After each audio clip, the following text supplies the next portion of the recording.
Hey folks, this is Astis from Astis Guides, back again with another Baldur's Gate 3 video. This video was actually prompted by a question in the comments of one of my previous videos. Somebody asked me what I considered the best items in Baldur's Gate 3, and so I'm making this video. The top 5 items in Baldur's Gate 3 in my opinion. Now I'm doing these in no particular order, like I haven't ranked them 1 to 5 or anything like that. I just consider them collectively all the best. I use these in all of my runs. So yeah, let's get to it. First item on my list is the Sword of Justice. The Sword of Justice is a +1 greatsword, which gets the special ability Tears Protection. You can find it in the Toll House on the Risen Road, which you will naturally get to in the Karlach questline if you choose to side with Karlach. So I kind of want to avoid spoilers, but also tell you roughly where you can find these for people experienced with the game. What makes the Sword of Justice so good? Well, in the first case, it is a +1 greatsword, and already that makes it one of the best weapons in the game. Greatswords, even unenchanted greatswords, are very, very strong weapons for a few reasons. First, they are tied with mauls for doing the highest base damage in the game, with a 2d6. 2d6 will average 7 damage. It's a very reliable average compared to most weapons. So that's already great. Second, greatswords are heavy weapons. And heavy weapons can be combined with the Great Weapon Master feat, which I've talked about many times. It's the best weapon DPR feat in the game. Being able to use greatswords with it, and the fact that they have tied for the highest base damage, makes them kind of a prime candidate for your standard martial striking builds. And then finally, greatswords have phenomenal weapon actions. If you're unfamiliar with the weapon actions in Baldur's Gate 3, I have made a video guide where I discuss and rank every weapon action in the game. The main one that greatswords get, which makes them so good, is the Pommel Strike weapon action. It's absolutely phenomenal. Please go check out my weapon action tier list to see what makes it so good. But in this video, you can just trust me, it is so good. So these three things together set greatswords apart as one of the best base weapons in the game. Now, the Sword of Justice is a +1 greatsword, and you cannot find greatswords higher than a +1. So that just makes it, again, one of the best striking weapons. That +1 includes +1 to your attack rolls, which goes a long way for offsetting that -5 to your attack rolls from Great Weapon Master. Phenomenal. But the thing that really makes the Sword of Justice unique is its Tears Protection ability. Whenever you wield the Sword of Justice, when you have it equipped, you can use Tears Protection, which is a cast of the spell Shield of Faith, the first level cleric spell. Shield of Faith increases your armor class by 2 until your next long rest, or for as long as you maintain concentration. And with the Sword of Justice, you can cast Shield of Faith once per short rest. Effectively, what this means is you're getting all of the benefits of a great weapon, heavy weapon, two-handed build with the Sword of Justice, and you're still getting a +2 to your armor class as if you were using a shield. Moreover, a lot of martial striking builds don't have an easy use of their concentration. Think Battle Masters or Rogues. They don't have spells which utilize their concentration, so that's an entire action slot which they're just not using, and that's not good for 5th edition. But with the Sword of Justice, you get a pretty good use of it. A +2 to your armor class for your concentration is good. And if you drop concentration, you can recast this on a short rest. So you could practically always have it up. And if that wasn't enough, there's a little trick. A lot of people consider it a bug. It probably is a bug, frankly. So if you don't like using it, if you find it corny, that's fine. You don't need to for the sword to be good. But you only need to have the sword equipped to cast Tears Protection. So as you can see, I just cast it on my main character, Barbarian. Now I'm going to send the weapon to Shadowheart, no longer equipped, but I haven't lost concentration, so Shield of Faith is still going. You can see my armor class is 19. There it is, the +2 from Shield of Faith. Now let's go over to Shadowheart. I'm going to equip the weapon on her now. Now, Shadowheart is not proficient in martial weapons, so she's not proficient in greatswords. But you can still equip greatswords even if you're not proficient in them, which means with the Sword of Justice, you can cast Tears Protection, Shield of Faith. Now I have cast it on both my Tav and on Shadowheart. Both of them are concentrating on it, and it's working. So, in theory, you could pass this down to every member of your party and have them cast Shield of Faith on themselves once per short rest. Is that game-breakingly good? Not really, but it's still good. Especially if there's another weapon you'd like to use. So, for example, if you're doing a great weapon build, but you'd really like to use, say, Light of Creation, probably the highest actual DPS item in the game. Well, I could equip the Sword of Justice, cast Tears Protection on myself, unequip it, and then equip the Light of Creation, and get the benefits of Tears Protection without actually having to use the Greatsword. I could cast Shield of Faith on myself with Sword of Justice, then switch to a Sword and Shield build to get the +2 to my armor class from a shield, and then another +2 to my armor class from Shield of Faith to really stack your armor class to, absurd heights. There's a lot of things you can do with this weapon, so that's why it's on my list of top 5. Next up, we have the Dash Boots. So I'm going to go over to Asterion for this. Dash Boots. Dash Boots are just what I refer to as 2 competing pieces of equipment. They're both boots, so they take up your boot slot. And these pieces of equipment give you bonuses whenever you use an action or a bonus action to dash. So these 2 are right here. It's the Linebreaker boots and the Speedy Lightfeet. Now, I prefer the Speedy Lightfeet. I rarely use the Linebreaker boots because the Linebreaker boots are very badly bugged right now. I've made a whole video on it. Just a month or so ago, I made a video titled "A Build So Nuclear It Crashed My Game," which just highlighted what you could do with the Linebreaker boots. They are bugged right now so that they stack infinitely and they add to your damage. What they do is they give you Wrath whenever you take the dash action. And they're supposed to give you 1 Wrath for 3 turns, but right now they're giving you 3 Wrath when you dash, and it decays 1 per turn. And so if you dash multiple times in a turn, you can stack this up and up and up and up infinitely. I've stacked it to 60 and 70, and every point of Wrath gives you +1 to your damage. So 60 Wrath is giving you +60 to your damage. Now you're one-hitting everything. It has to be with a melee attack, but when you're doing +60 damage, it doesn't really matter. In one of my save files, I completely soloed the Githyanki Patrol with a level 3 Asterion.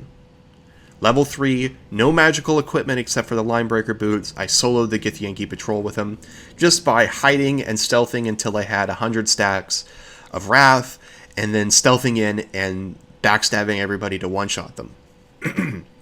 In fact, I stacked Wrath so high that when I went to backstab the leader of the Githyanki Patrol, I can't remember her name right now, my game literally crashed from all the +1s it had to add to damage. So I find that a little cheesy. I know I exploit bugs all the time in the past, but this one is just a little too much for me.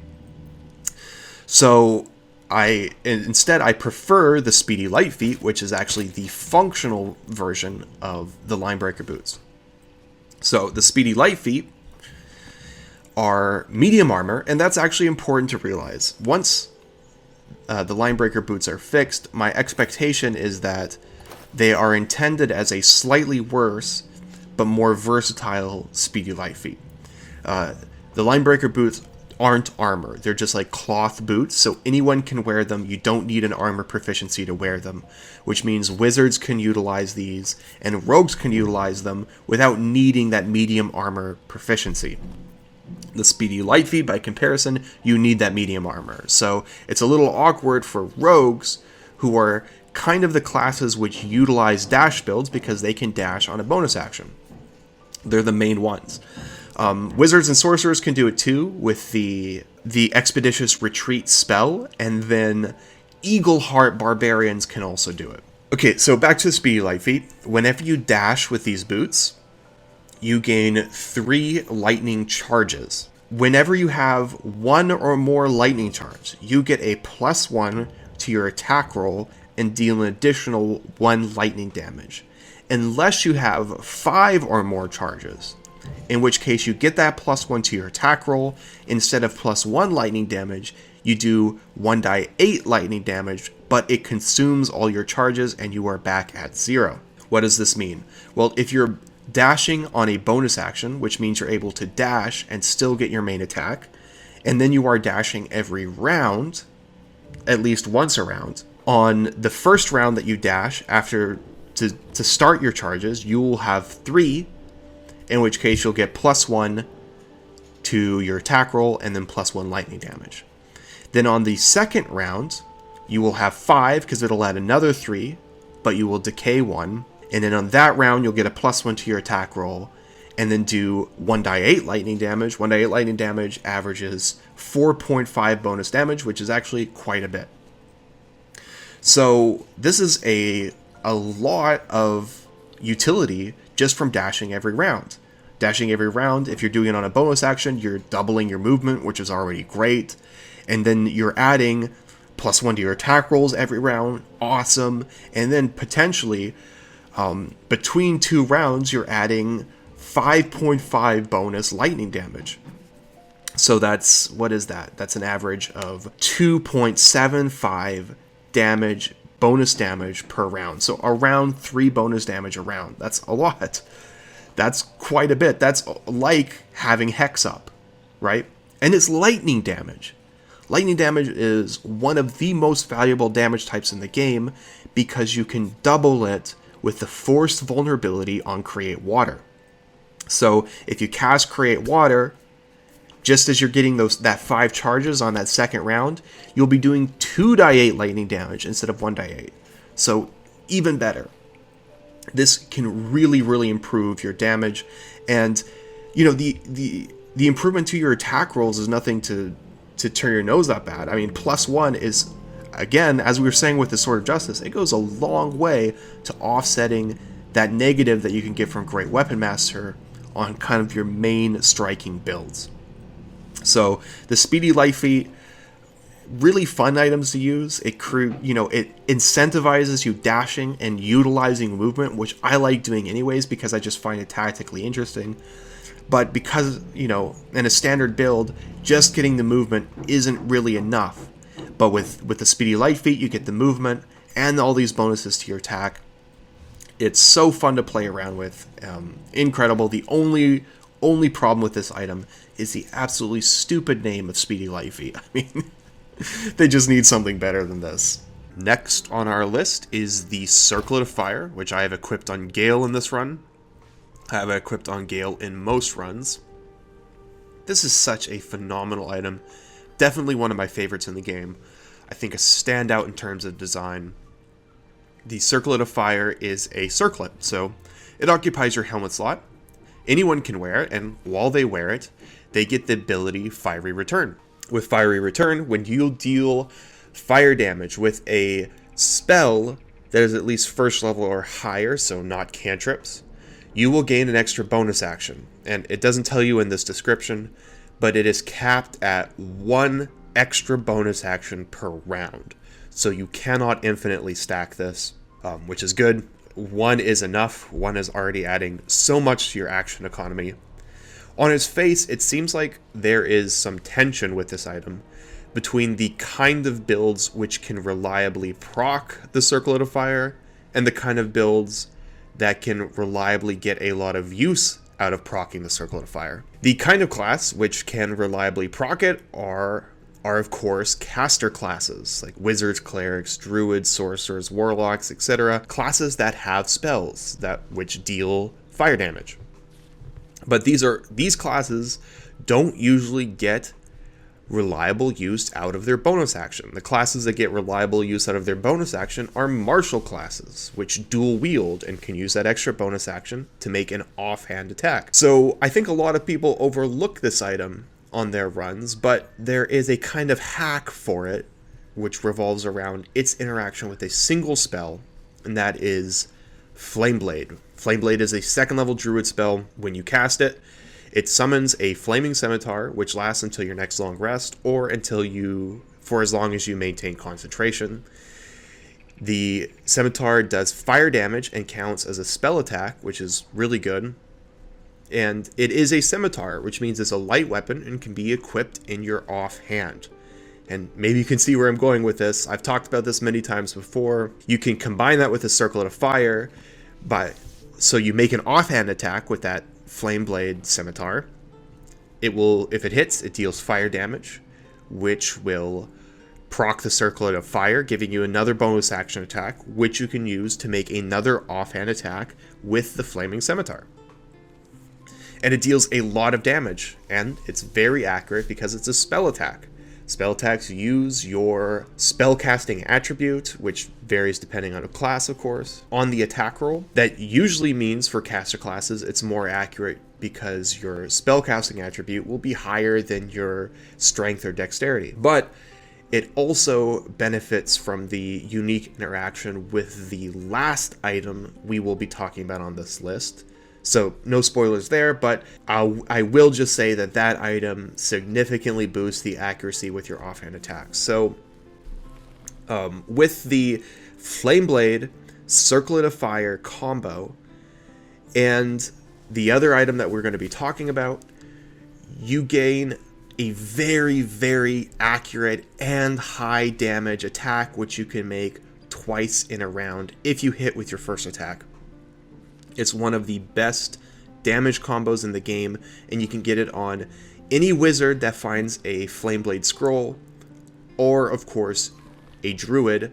I have a druid build, which I made around this combo back in patch 6, I think it was. It's one of my most popular builds. I think I was the first person to discover this combo of Flameblade with Circlet of Fire.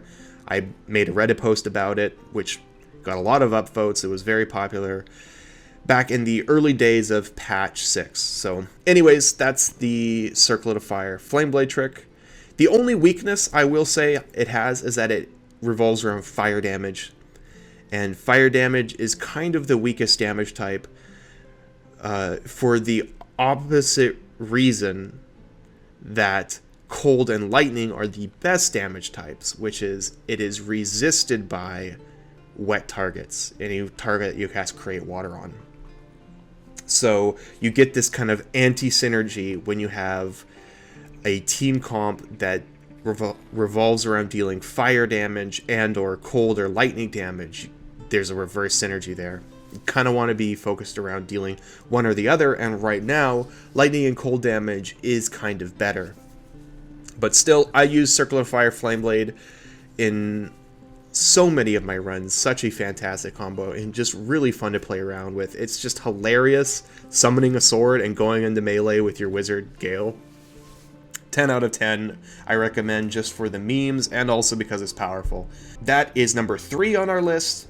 Now we move on to number 4, which will be the Helm of Grit. The Helm of Grit is a light armor helmet, so you do need light armor proficiency to use it without getting disadvantage on your attacks. But most of the classes that want to use the Helm of Grit do have light armor proficiency, so it's not really a big deal. It gives you +1 to your dexterity saving throws. That's neat. Not really the important thing, though. The important thing is Grit. The Grit ability gives you, the wearer, an extra bonus action on every round where you begin your turn with less than half of your hit points. So if you're below half hit points and you start your turn that way, you will gain an extra bonus action on that round. This is great for martial classes because they're getting that extra bonus action in a way that doesn't require them to have spells.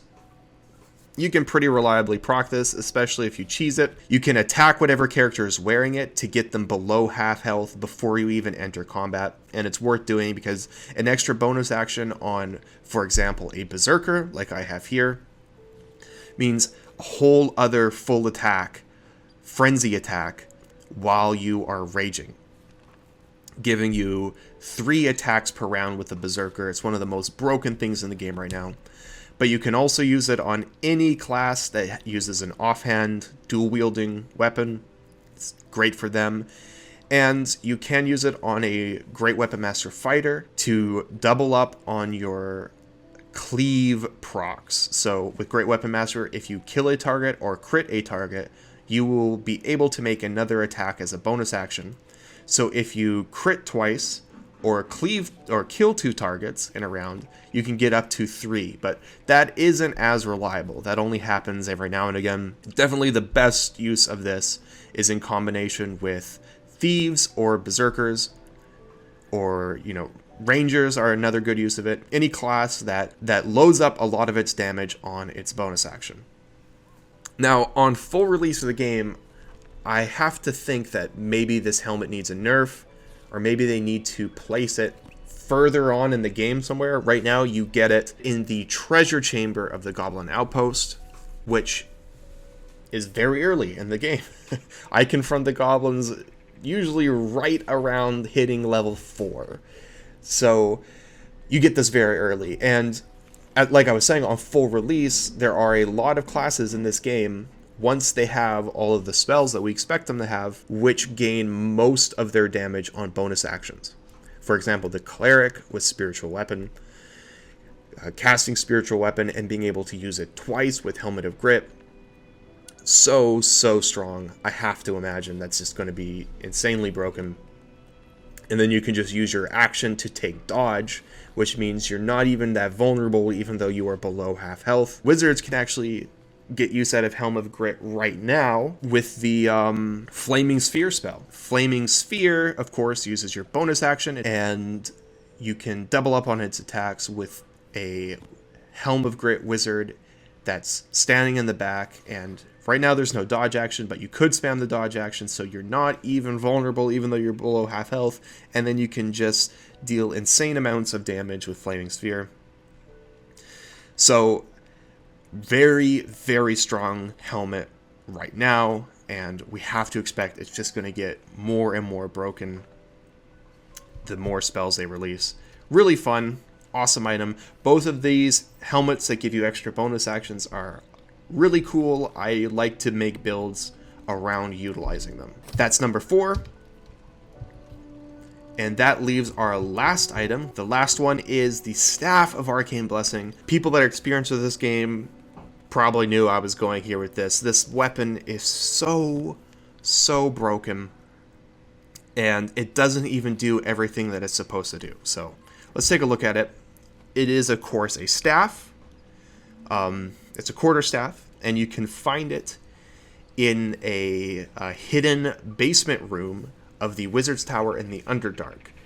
There's a little trick. You need to find a ring, and then you need to stand in a certain spot, so it's actually easy to miss. I missed it on my first playthrough. Here's what it does. While you wield it, you gain the power Nistra's Blessing. This allows you, in the first place, to cast the Bless spell once per long rest.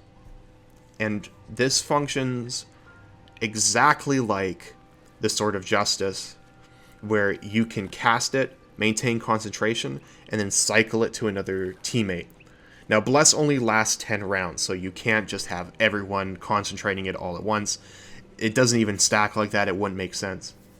But what this does mean is that each person in your party can cast Bless, right?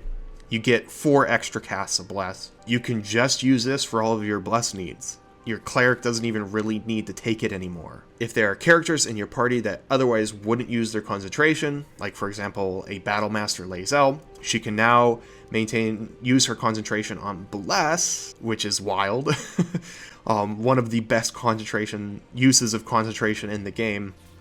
And it frees up your cleric to concentrate on other things, like, well, right now there isn't much, but we can imagine once we hit level 5 and get 3rd level spells, they could be using Spirit Guardians while Lae'zel is concentrating on Bless.